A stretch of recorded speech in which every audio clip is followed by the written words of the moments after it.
I woke up that morning expecting nothing more than the usual chill of late October, the kind that crept under your skin and made your joints ache before coffee could save them. I padded downstairs in wool socks, my breath already fogging in the hallway. The thermostat was useless. I'd learned long ago that the only reliable warmth came from the stove. In the living room and the wood, I chopped myself all summer long, but when I stepped outside to grab a few logs, I stopped cold. The wood pile stacked neatly under the tarp near the shed, split and seasoned for 6 months, was gone. Completely gone. Not a single log remained. In its place was a patch of disturbed dirt and muddy tire, tracks leading up to the road, taped to the fence post, flapping slightly in the wind, was a white sheet of paper with the HOA logo at the top. Unauthorized storage violation. Materials removed for community compliance. Contact HOA for further details. I just stood there, blinking. I looked toward the neighbors' yards. Empty. No one around. I turned back to the note and read it again. Community compliance. Unauthorized. That wood was on my land. My land. I'd cut it, hauled it, split it, stacked it. Every log was a reminder of my own effort. My preparation for what would no doubt be a brutal winter. I didn't just heat my home with that wood. I survived with it. I stormed back inside, heart pounding. My daughter Lily had just woken up. "Dad, why is your face red?" I couldn't answer. Not yet. I was already on the phone, dialing the HOA office, or what they called their civic operations line, as if that made it more legitimate. The phone rang 4 times before someone picked up. HOA Administrative Office. "This is Brenda." "This is Mark Sullivan at 405 Oak Ridge," I said, struggling to keep my tone civil. "I just found a notice on my fence, and my entire winter firewood pile is gone. I'd like to know who authorized this." "Oh, yes, Mr. Sullivan," she said, soft but indifferent. "That would have been President Patricia Thorne. She reviewed your lot during the October inspection cycle and deemed the woodpile non-compliant with the visual standards outlined in Article 14.3. "Excuse me?" I said slowly, fighting the urge to yell. "That wood was on my property. That's not community anything." "Well, President Thorne noted it was on what she believes to be HOA-maintained land adjacent to your property line. She ordered its removal under Section 9.7, which allows for the relocation of unsightly or unsafe materials. You're welcome to file a dispute if you'd like to challenge the violation," she added, "though the removal was already executed." "Executed?" I repeated. "You mean stolen?" "You people just stole my firewood. I have a deed that clearly outlines the line. I've lived here 10 years and not one complaint until now. She did what she felt was best for the neighborhood." "Sir," I hung up.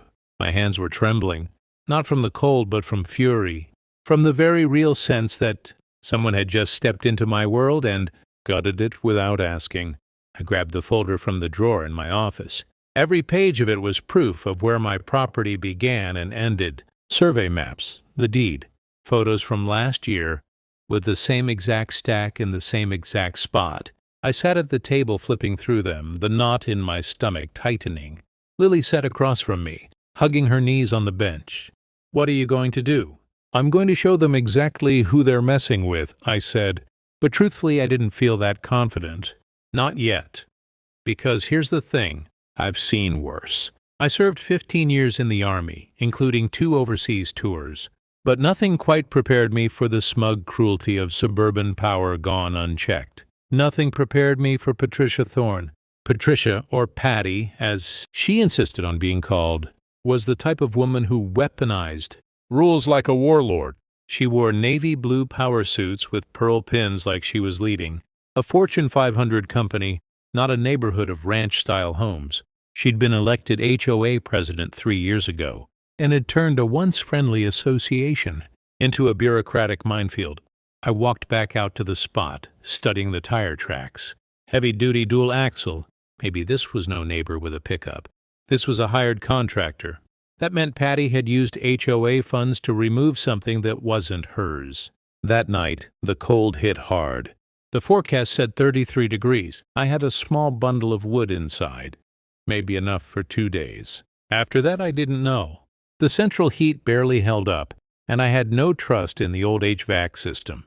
Lily coughed once in her sleep, and I wrapped an extra blanket around her, jaw clenched. I couldn't let this slide. Not this time. Before I went to bed, I checked the footage from the security cameras I'd mounted under the porch. I'd almost forgotten about them. When I opened the files from 2 nights ago, my eyes narrowed. There they were. 2 men in reflective vests backing a flatbed truck right up onto my grass. One of them walked around with a clipboard. The other began loading the wood. I hit pause. Then the third figure stepped into the frame. Patricia Thorne herself, clipboard in hand, grinning like she just won the lottery. That was the moment something inside me changed. I was no longer uncertain. I was angry. And I was about to make this very, very personal. The next morning, I didn't bother with coffee. I grabbed the folder of documents, the thumb drive with the security footage, and walked straight down the block to the HOA office. It was really just a converted guest house in Patricia's backyard. I rang the bell. Patricia answered, wearing that signature blazer. "Mr. Sullivan," she said, tilting her head. "What brings you here?" "You know exactly why I'm here," I said, holding up the notice. "You had no right to remove my firewood. It was on my land, behind my fence, where it's always been. And I have footage of your contractors trespassing." She sighed, an exaggerated, performative breath. "I anticipated this reaction. Come in." "I'm fine right here." "Suit yourself," she said, crossing her arms. "As I told the board, your pile was an eyesore and a hazard. Per Article 4.3, large natural debris is subject to removal if located on HOA property. It wasn't HOA property. I pulled out the surveyor's map. This map says otherwise. It's part of my titled parcel. It's even staked out. She didn't even glance at the papers. That's a matter for the board to interpret, which, as president, I'm empowered to enforce. That's when I realized she wasn't trying to follow the rules. She was trying to redefine them. "You had 2 men drive a flatbed onto my grass in the middle of the night," I said, leaning in. "That's not just a violation, Patricia. That's trespassing and theft." Patricia's smile finally twitched. "You're free to file a complaint with the county, of course. But I'd caution you, Mr. Sullivan. Legal channels can be exhausting. You're not used to people pushing back, are you?" "I'm used to residents respecting order," she said coolly. "Have a nice day, Mr. Sullivan." I went home and called someone I hadn't spoken to in years. David Chen, a former Army buddy who now worked as a county zoning investigator. "Mark Sullivan," he said. "I thought you'd moved to Alaska." "Close," I said. "Got a situation with a rogue HOA president and a pile of stolen firewood." I filled him in. When I finished, there was a pause. "Send me everything," David said. "I'll pull the official plats. If they stepped 1 inch over your line, it's civil trespass. If they did it knowingly, that's worse." While David worked behind the scenes, I posted a summary on the neighborhood online group, the unofficial one. Patricia couldn't delete. I attached a still frame from the video, her smiling while my wood was stolen. Within an hour, the comments poured in. "She did the same thing to my garden shed." "Patty claimed my compost bin violated visual harmony." "She fined me $75 for wind chimes." That evening, a knock on the door. It was Sarah, a neighbor from down the street, holding a Tupperware container. "Saw your post," she said. "Thought you could use some chili." "That's really kind." "Thank you." She looked past me toward the empty wood rack. "What she did was wrong. Everyone knows it, but people are scared to speak up." "They won't have to be for long," I promised. The next morning, I drove to the HOA's monthly board meeting. I walked straight to the front and laid my folder on the table. "Last week you authorized the removal of firewood from behind my shed," I said, looking Patricia square in the eye. "Without notice, without permission." I laid out the survey map, the photos, the USB drive. "This footage shows you, Mrs. Thorne, supervising the theft." A few gasps rippled through the room. Gary, the treasurer, cleared his throat. Perhaps we should review these materials in private. I offered to show them yesterday, I said. She dismissed them.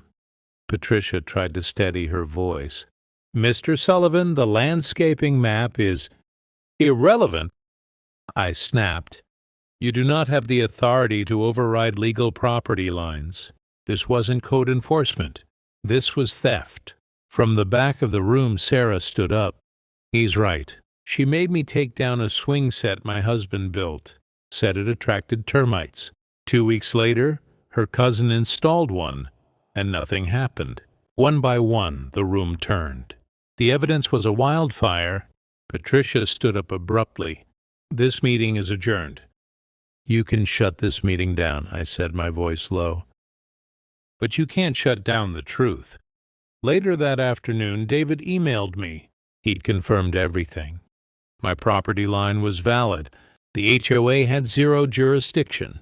I suggest a formal complaint to the county, he wrote. Maybe even criminal mischief. I filed the complaint 2 days later.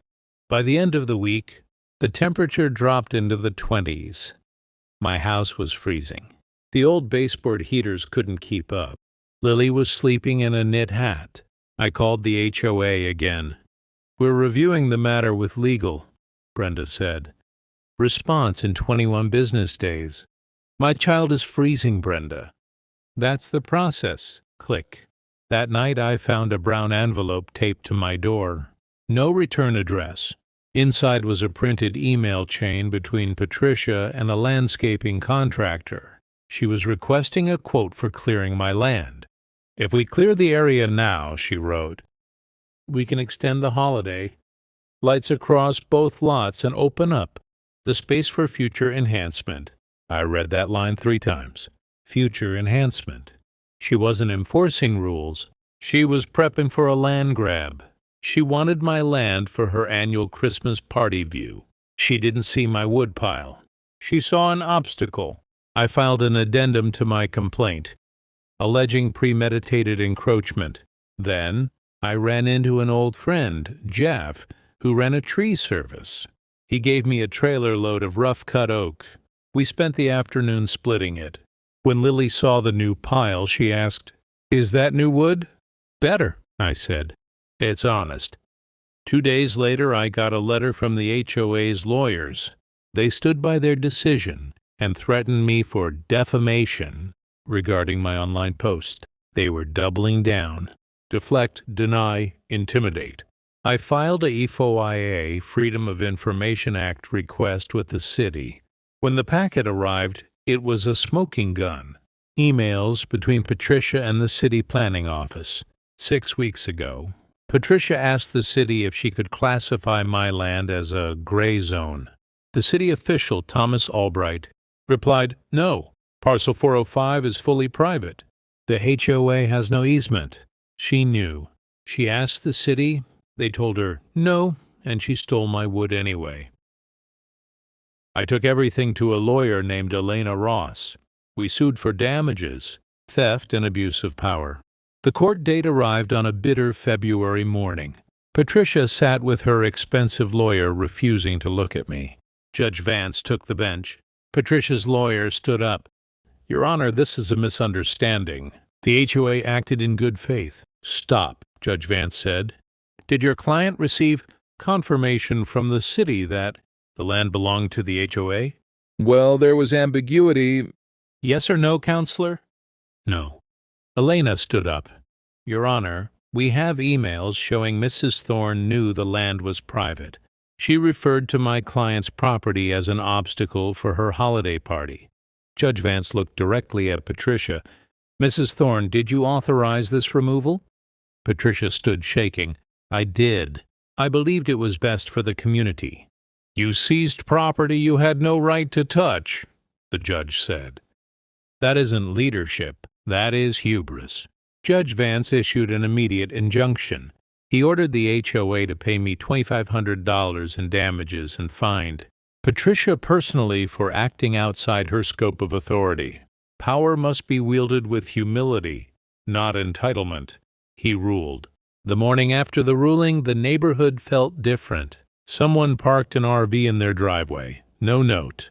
Holiday lights went up early, multicolored, not just the white ones Patricia demanded, and Patricia was gone, vanished. Friday morning, I got a settlement offer from the HOA, full reimbursement, an apology letter, and a promise to back off. I showed it to Elena. "It's a strong offer." "I'll take it," I said, "but I want the apology public." Later that day, Gary, the treasurer, knocked on my door. I wanted to say, "The board voted 4-1 to suspend Patricia pending review." She stepped down. "Who's replacing her?" I asked. "Temporary chairwoman, Sarah, the neighbor who brought me chili." That night, the HOA website updated. Leadership transition underway, and below it, a public apology. Word spread. The Sullivan Clause was added to the bylaws. No personal property may be entered or seized without written homeowner consent. Patricia sold her house quietly a week later, left no forwarding address. One night, I sat by the wood stove, the fire crackling golden hot. Lily climbed into my lap. "You did it, Dad?" she whispered. "No," I said, wrapping my arms around her. "We did." Spring came slowly. The neighborhood healed. Fences were mended over shared beers, not citations. I didn't win back my rights with rage. I reclaimed them with truth. Patricia thought winter would break me. But she didn't understand that when you've walked through storms alone, you learn how to light fires in the dark. And once that fire is burning, you never let anyone take it from you.